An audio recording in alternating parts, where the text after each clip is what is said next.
Selama kemunafikan masih menguasai hidup kita, jangan pernah berharap untuk mendapatkan kebahagiaan.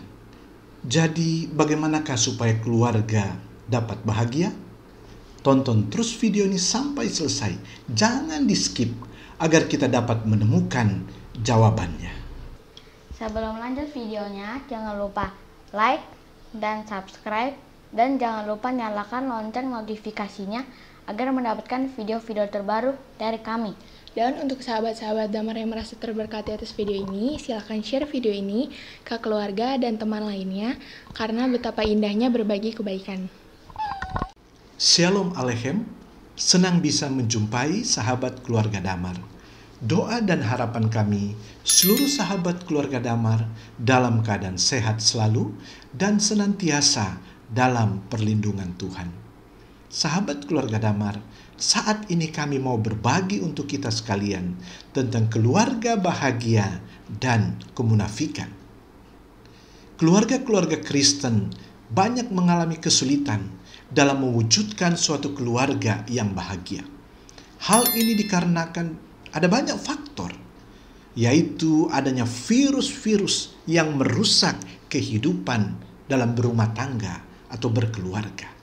Dan saat ini kami mau membagi salah satu virus yang sangat mempengaruhi rumah tangga itu sulit untuk mencapai, bahkan tidak bisa mencapai kebahagiaan, yaitu virus kemunafikan.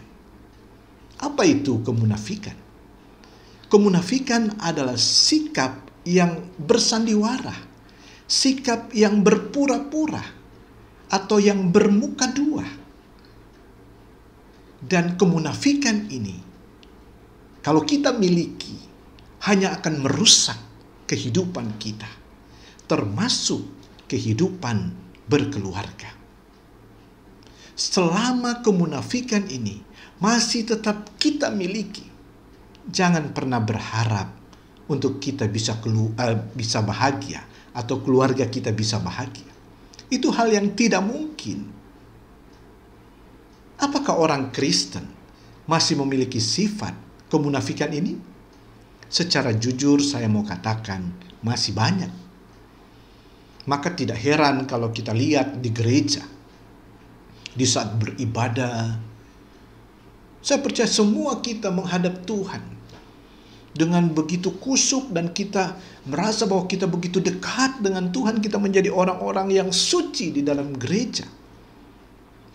Tetapi setelah kita keluar gereja, itu sudah menjadi lain. Dalam kehidupan di rumah tangga kita, dalam kehidupan keseharian kita, dalam pekerjaan, dalam usaha. Kalau anak-anak di tempat sekolah mereka, di kampus, di mana saja.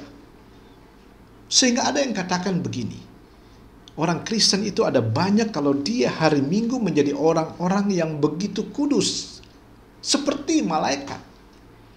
Tetapi kalau hari Senin sampai hari Sabtu, itu tidak ubahnya seperti iblis. Mengapa ini terjadi? Semuanya ini terjadi karena kehidupan yang penuh dengan kemunafikan, yang penuh dengan sandiwara. Dia melakukan hal-hal yang baik supaya dikatakan baik, tetapi sebenarnya itu hanya menutup siapa dirinya. Dia hanya menggunakan topeng. Bagaimana sahabat keluarga Damar, kita dapat mengukur diri kita maupun pasangan kita dalam konteks berkeluarga, bahwa kita memiliki atau tidak memiliki sifat kemunafikan itu? Sangat mudah. Paling tidak ada dua alat ukur yang bisa kita lihat.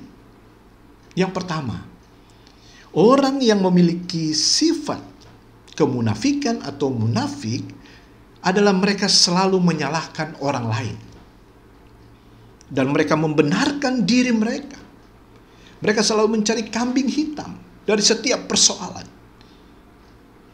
Dalam kehidupan berkeluarga, kalau memiliki sifat kemunafikan ini pasti keluarga akan bermasalah. Dan selama sifat ini dimiliki, akan sulit untuk bisa diselesaikan. Kami punya pengalaman di dalam menolong keluarga yang memiliki sifat ini, cukup lama menghadapi keluarga ini untuk menolong keluarga ini keluar dari persoalan-persoalan mereka. Persoalannya hanya sepele, yaitu kemunafikan.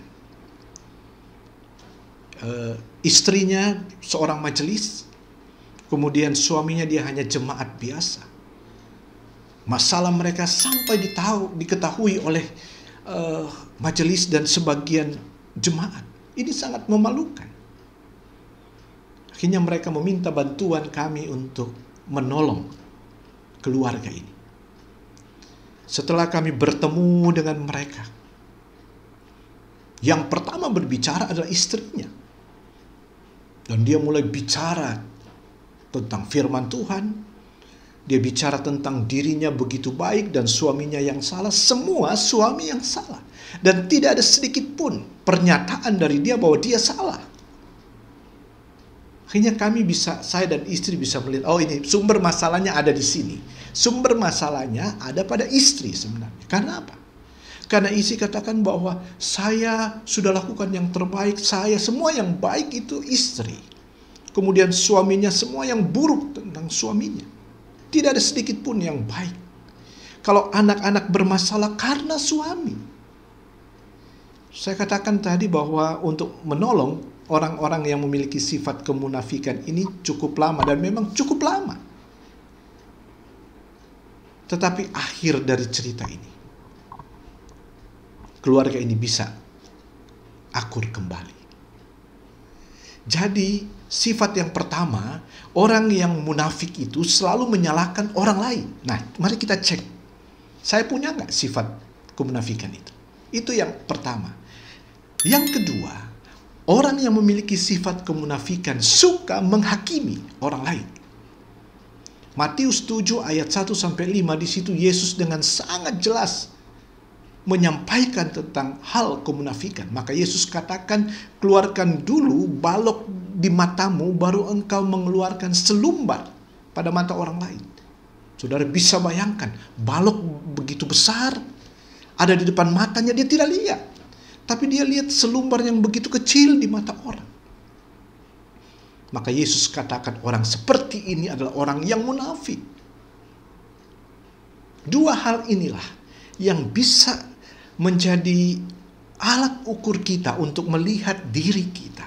Apakah saya munafik atau tidak? Yaitu suka menyalahkan orang lain dan juga suka menghakimi. Sahabat keluarga damar,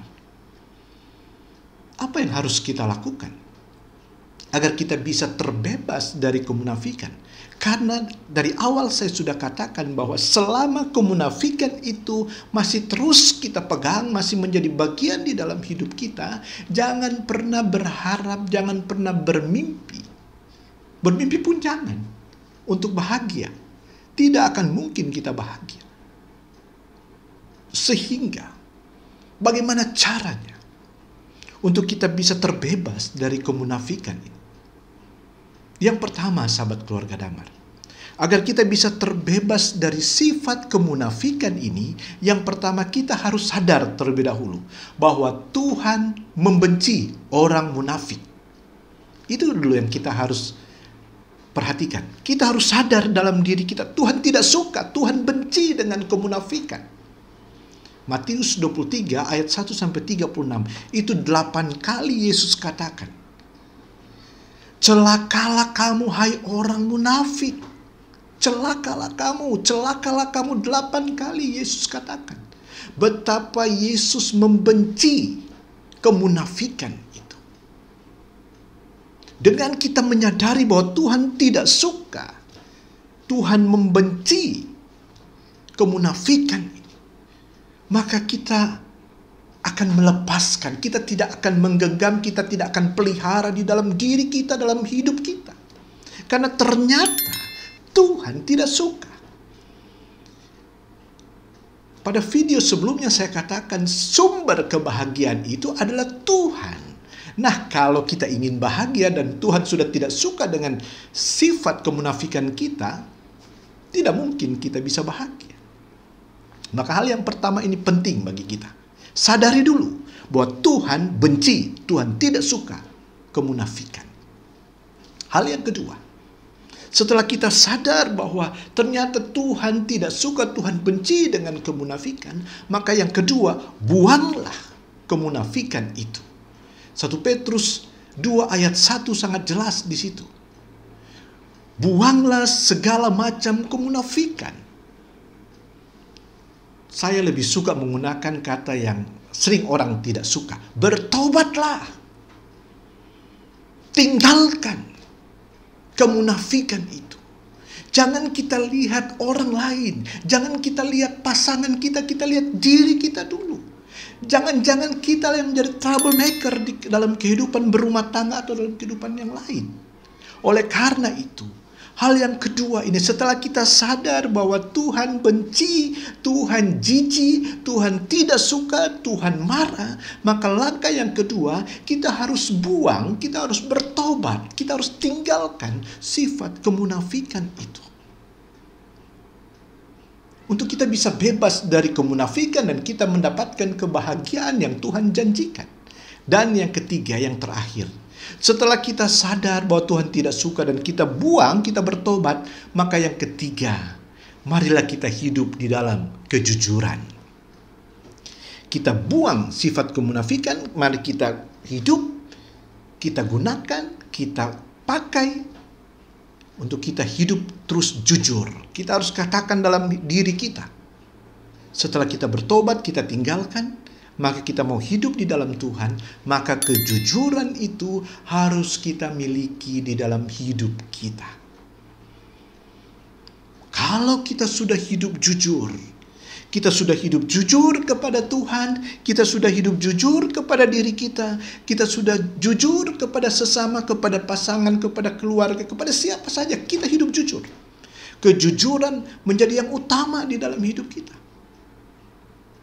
Maka saya percaya kebahagiaan itu akan menjadi bagian di dalam hidup kita. Oleh karena itu, sahabat keluarga Damar, kalau engkau mau bahagia, sekali lagi, kalau engkau mau ingin kebahagiaan itu, buanglah, tinggalkan kemunafikan di dalam dirimu, di dalam hidupmu. Itu tidak akan berfaedah bagi engkau. Dengan engkau hidup menanggalkan kemunafikan itu, maka saya percaya kebahagiaan akan Tuhan berikan. Biarlah apa yang kami sampaikan ini boleh memberkati seluruh sahabat keluarga Damar. Shalom Aleichem.